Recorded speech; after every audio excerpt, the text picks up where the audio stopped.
one of history's most prolific serial killers ever, with 110 murders confirmed and over 300 claimed. Pedro Alonso Lopez, the monster of the Andes, was released from prison in 1998. His current whereabouts are unknown, and this man, if we can call him that, may still be roaming among us. Before we begin, my name is Nick, and welcome to Homicide Harbor, where we plunge into the psychological aspects of infamous serial killers. If that's your vibe, please leave a like and subscribe. Now, let's set sail.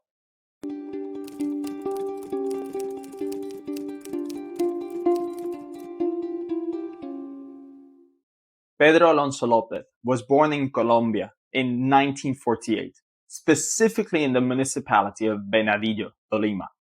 He was the seventh child among 13 siblings, born to Benilda Lopez de Castañeda, who worked as an escort. Lopez endured a challenging childhood marked by domestic violence and the absence of a father figure.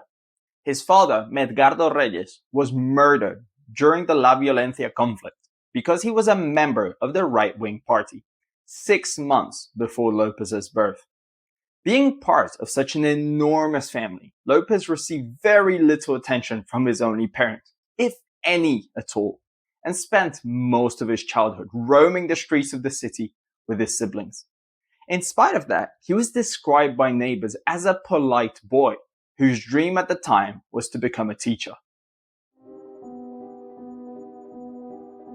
Lopez was kicked out of the family house at age 8 when his mother caught him attempting to essay his sister. Although some accounts claim that he ran away voluntarily. Now homeless, Lopez traveled to the country's capital and wandered the streets of Bogota. During his time there, he encountered a man at night who offered him a bed for the night. Little did he know, the man instead took him to an abandoned building, where he would be an essay victim. After that incident, Lopez decided to join a gang of street children for protection, in fear that the incident may happen again. These gangs were often formed by homeless children, often referred to as gamines, who took care of one another and smoked multiple different drugs. When he was age 10, he was noticed by an American immigrant family who found him on the streets and gave him a home and even enrolled him in a school for orphans. However, at the age of 12 and after this family decided to adopt him, as life seemed to be improving for young Lopez, he fled his adoptive family after being essayed by a teacher at the school he was enrolled at. After such an awful sequence of events, Lopez would for the first time say he wanted vengeance for all the suffering he had endured during his childhood and would make other people pay for it. A promise that he would unfortunately follow through. As an individual who had to grow up on the streets, Lopez resorted to crime in order to survive, which led to his first arrest at the age of 21. He was arrested for stealing a car and sentenced to 7 years of incarceration. Shortly after being incarcerated, it is reported that he was abused by at least 2 men, although some reports suggest that it may have even been 3. In retaliation, Pedro Lopez crafted a makeshift knife and killed his assailants, which extended his sentence with just an additional 2 years. Upon his release in 1978, and now rage-induced and vengeful Lopez was motivated to follow through on his promise and began his spree. He began by carefully identifying the most vulnerable part of society and came to the conclusion that girls of indigenous background and homeless children were the easiest prey, as their families would lack the resources to investigate their disappearances. Lopez then made his way to Peru and over a couple of years killed dozens of innocent girls by luring them into remote areas under the pretext of a job opportunity, friendship, or protection before attacking them. Most of his targets showed clear signs of strangulation. Eventually, he was caught by an indigenous community named the Ayachucos, who saw him attempting to capture a 9-year-old and decided to punish him by tribal law. This meant he would be buried alive for his attempt. However, this never happened because an American missionary stopped them from doing so and convinced them to hand Lopez to the authorities instead. Lopez was transferred to the authorities, who honestly did very little to punish him for his crimes and simply deported him back to Colombia. Now, when reading about this, I was baffled that nothing was done to research his crimes, considering the exponentially increasing amount of disappearances in that area. The police took no action at all, basically letting him go. As I dove further, however, I found out that at the time of the incident, the political stance in Peru was that indigenous tribes should be stripped of their land and simply eradicated as a whole. Thus, most authority institutions were simply ignoring disappearance cases that involve tribes and quietly sweeping them under the rug. Unsurprisingly, after being deported to Colombia, Lopez continued his spree, following the same MO as he had done in Peru. Police reported a significant increase in disappearances of young girls, but simply attributed it to cases of human trafficking, which was and is shockingly still extremely common among Latin American countries. His spree, however, did not only take place in his home country of Colombia, but also expanded to areas of Ecuador, which he did to avoid being arrested. After a flash flood in 1980, remains of many of the missing girls were discovered, but no evidence could be found connecting them to Lopez.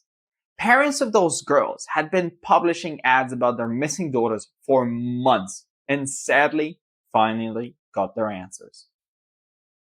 Not long after this flood in Ecuador, Lopez attempted to capture another 12-year-old girl, but was seen by her mother, who with the help of local merchants overpowered him and held him down until police arrived, leading to his final arrest. While in custody, Lopez vehemently refused to cooperate with the investigation and claimed he had nothing to do with the case. In an attempt to get a confession from him, police sent an undercover officer to pose as a fellow inmate. After gaining Lopez's trust, he was able to get a confession from him, as well as the locations of some of the girls. Thanks to this information, police uncovered a total of 57 bodies and attached his confessions to charge him for a total of 110 murders. Although he claimed himself that the total was way beyond that, claiming around 200 more deaths in the neighboring countries of Peru and Colombia. When asked about his motive for the spree, he muttered, "I lost my innocence at the age of 8, so I decided to do the same to as many girls as I could." On July 31st, 1981, the 33-year-old Pedro Lopez pleaded guilty to 57 murders and was given a sentence of just 16 years. Seeing as this was the maximum sentence according to Ecuador's laws at the time.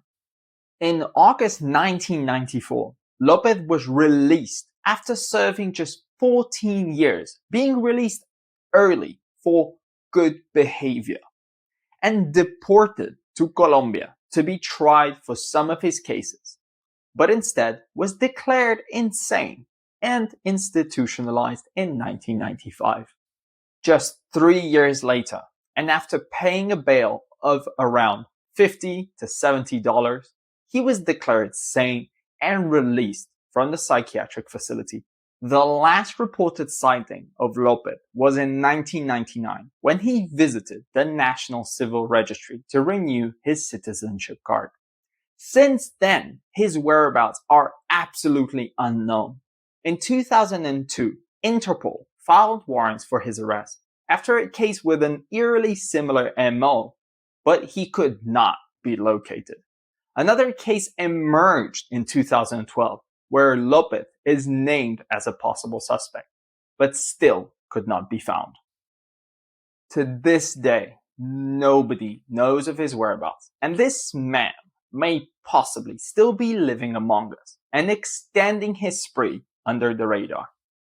Now, at this point in the research, I yet again could not believe that one of history's most prolific serial killers was so easily released without any further action. Rumors have surfaced that the Colombia government may have released him for a sinister reason.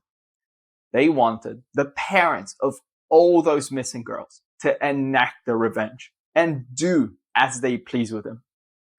These rumors, as you can already imagine, are unconfirmed, and the Colombian government does not comment on it. Now, post-arrest, Lopez was diagnosed with sociopathic disorder, with avoidant disorder, which is characterized by a pervasive pattern of disregard for and violation of the rights of others, typically starting in childhood or teenage years and continuing into adulthood. Symptoms include a lack of empathy and remorse, manipulative and deceitful behavior, impulsivity, aggression, and a tendency to disregard societal norms and rules. When we look at Pedro Lopez's childhood, we see signs that suggest he might have been prone to sociopathy. The potential causes of sociopathy include a blend of genetic predispositions, environmental factors, and neurological abnormalities that influence emotional processing and empathy. While limited information doesn't allow the discussion of genetic predispositions and neurological abnormalities, analysis of environmental factors suggests a somewhat predictable diagnosis of sociopathy for Lopez. Till the age of 8, Pedro Lopez suffered physical violence from his mother, who herself was frequently abused by her clients. He was also kicked out of the house at an early age, which led to the incidents on the streets of Bogota. On top of that, the SA from a teacher, while with his adoptive family, finally broke the last straws of hope he had in the world. Such a significant amount of abuse in his childhood caused Lopez to develop aggression towards the world and other people, as well as a desire to get some sort of revenge for his ruined life as a child. Sociopaths' thought process is typically characterized by a rationalization of their actions, often blaming others or external circumstances for their behavior while minimizing the impact on those they harm. Lopez didn't care about his victims and felt no guilt. What he cared about was the injustice of the world towards him. While sociopaths may not experience emotions such as empathy or guilt in the same way as neurotypical individuals, sociopaths can still feel emotions like anger, frustration, and pleasure.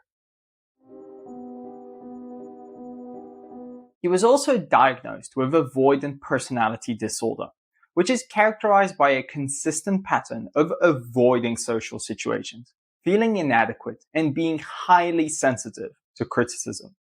People with AVPD tend to avoid social interactions and fear rejection or criticism, which significantly impacts various aspects of their lives.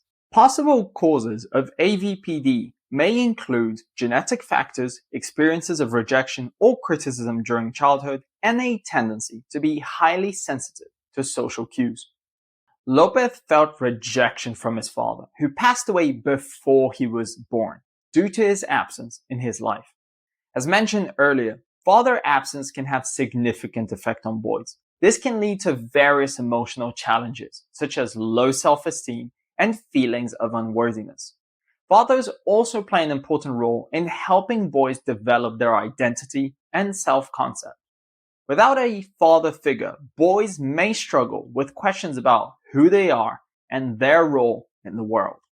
It is also important to note that while sociopaths may not experience emotions like empathy in the same way as others, they can still be observant and manipulative in social situations.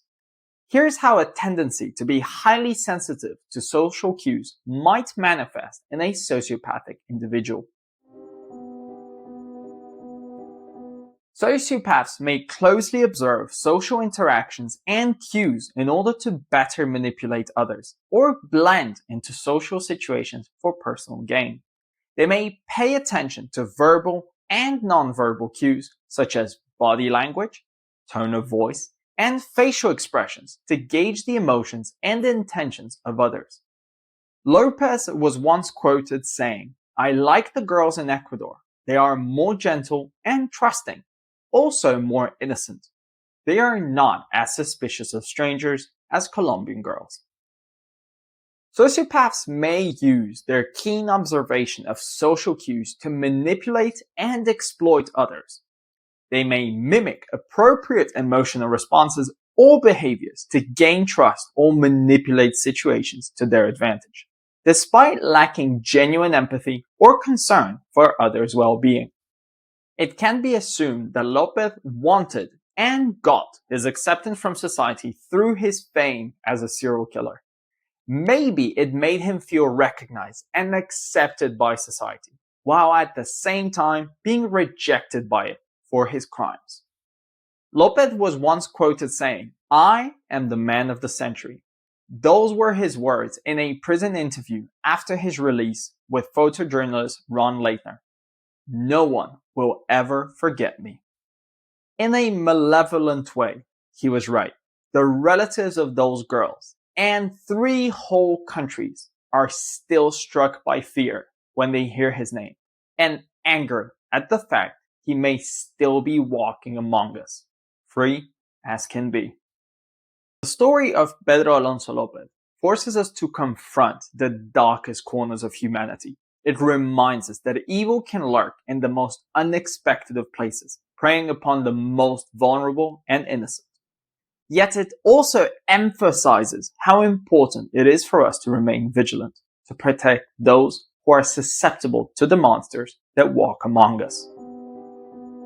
Thank you for joining us on this journey to the depths of evil. If you enjoyed this video and would like to see more, please leave a like and subscribe. I will see you all next time. But until then, keep your eyes open and senses sharp. My name is Nick, and this is Homicide Harbor.